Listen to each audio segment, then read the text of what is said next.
Today is September the 30th. Why should we endure? Jesus goes on talking about the end times and says, we must endure. Matthew 24, verses 9 to 14 says this. Then they'll hand you over to be tortured. You'll be put to death. You'll be hated by all nations because of my name. Then many will fall away. They'll betray one another and hate one another. Many false prophets will arise and lead many astray. And because of the increase of lawlessness, the love of many will grow cold. But the one who endures to the end will be saved. And this good news of the kingdom will be proclaimed throughout the world as a testimony to all nations. And then the end will come. So Jesus talks about the persecution of the faithful here. He says they'll be tortured, they'll be murdered, they'll be hated. And as a result, many will fall away, many will betray one another, and many will hate one another. Notice that frequently Jesus here, he presents things in groups of three. Prophets will lead many astray, and there will be an increase of lawlessness, and because of that, love will grow cold. But, Jesus says, the one who endures to the end will be saved. In the Old Testament, there was a king who endured and was faithful to the very end. Let's read about King Asa and what happened in his kingdom. 2 Chronicles 15, 1-19. 2 Chronicles 15, verses 1 through 19, New Revised Standard Edition. The Spirit of God came upon Azariah, son of Obed. He went out to meet Asa and said to him, Hear me, Asa, and all Judah and Benjamin. The Lord is with you while you are with him. If you seek him, he will be found by you. But if you abandon him, he will abandon you. For a long time Israel was without the true God, and without a teaching priest, and without law.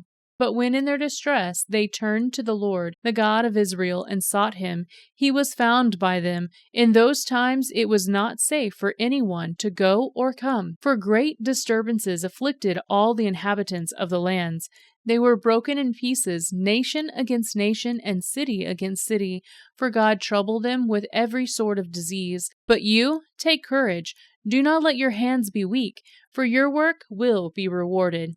When Asa heard these words, the prophecy of Azariah, son of Obed, he took courage and put away the abominable idols from all the land of Judah and Benjamin, and from the towns that had been taken in the hill country of Ephraim. He repaired the altar of the Lord that was in the front of the vestibule of the house of the Lord. He gathered all Judah and Benjamin and those from Ephraim, Manasseh and Simeon, who were residing as aliens with them, for great numbers had deserted to him from Israel when they saw that the Lord his God was with him. They were gathered at Jerusalem at the 3rd month of the 15th year of the reign of Asa.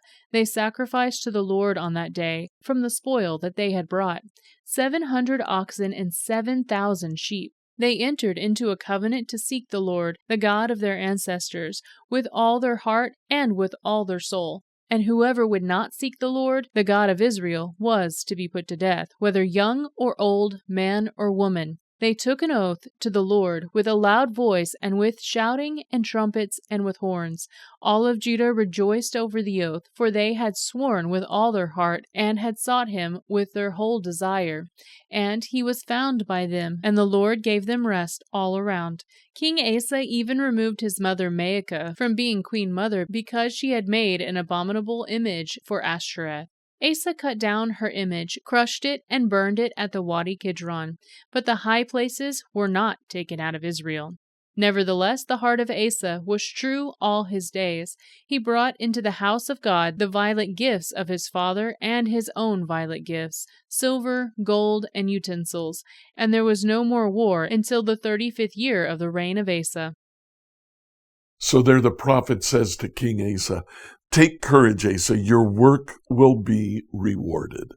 And Asa was faithful. He tore down the idols. The people under him sought the Lord. And as a result, the Lord gave them rest, and there was no war during Asa's reign. Now, Jesus says that we too need to endure. Why? Well, what Jesus says is that if we endure, then the good news will be preached to the very ends of the earth. So what do we do about this today? Well, the answer is kind of obvious, isn't it? We need to endure. Scripture reading from the New Revised Standard Version by Emily Herrera. Let's Find Out Together has a companion podcast called Salty Saints. Zach Kelly and I discuss apologetics, theology, and Scripture. Look for Salty Saints on your favorite podcast app.